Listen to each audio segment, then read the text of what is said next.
ಸಾವಿರಾರು ವರ್ಷಗಳ ಕಾಲ ರಾಜಧಾನಿಯಾಗಿ ಮೆರೆದ ಶಿವಮೊಗ್ಗ ಜಿಲ್ಲೆಯ ಕಟ್ಟಕಡೆಯ ಗ್ರಾಮ. ನಮಸ್ಕಾರ ಶಿವಮೊಗ್ಗ. ನಮ್ಮ ಶಿವಮೊಗ್ಗ ಜಿಲ್ಲೆಯಲ್ಲಿ ಅನೇಕ ಪ್ರವಾಸಿ ತಾಣಗಳು ಎಲೆಮರೆಕಾಯಿಯಂತೆ ಹೊರ ಜಗತ್ತಿಗೆ ಪರಿಚಯವಾಗದೆ ಹಾಗೆ ಉಳಿದಿದೆ.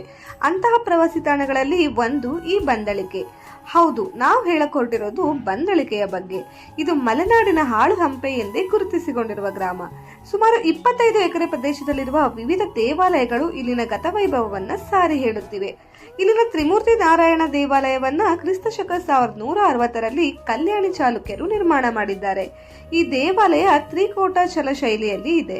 ಇದು 3 ಶಿಖರ ಮತ್ತು 3 ಸುಖನಾಸಿ ಹಾಗೆ ಸೂಕ್ಷ್ಮ ಕೆತ್ತನೆಗಳನ್ನ ಹೊಂದಿದೆ. ಕೆಲವು ದೇವಾಲಯಗಳು ಕುಸಿದು ಬಿದ್ದು ಉಳಿದಿರುವ ಕಲ್ಲು ಕಂಬಗಳು ಅಸ್ಥಿಪಂಜರದಂತೆ ಕಾಣುತ್ತೆ. ಇಲ್ಲಿ ಹಲವಾರು ಗೋಶಾಸನಗಳು, ವೀರಗಲ್ಲುಗಳು ಹಾಗೆ ಹಲವಾರು ದಾನ ಶಾಸನಗಳನ್ನು ನಾವು ಕಾಣಬಹುದು. ಇಲ್ಲಿನ ಮತ್ತೊಂದು ವಿಶೇಷ ಏನಂದ್ರೆ ಆನೇಕಲ್ ಸೋಮೇಶ್ವರ ದೇವಸ್ಥಾನ. ಈ ದೇವಸ್ಥಾನದ ಕಿಟಕಿಗಳಲ್ಲಿ ಸುಂದರ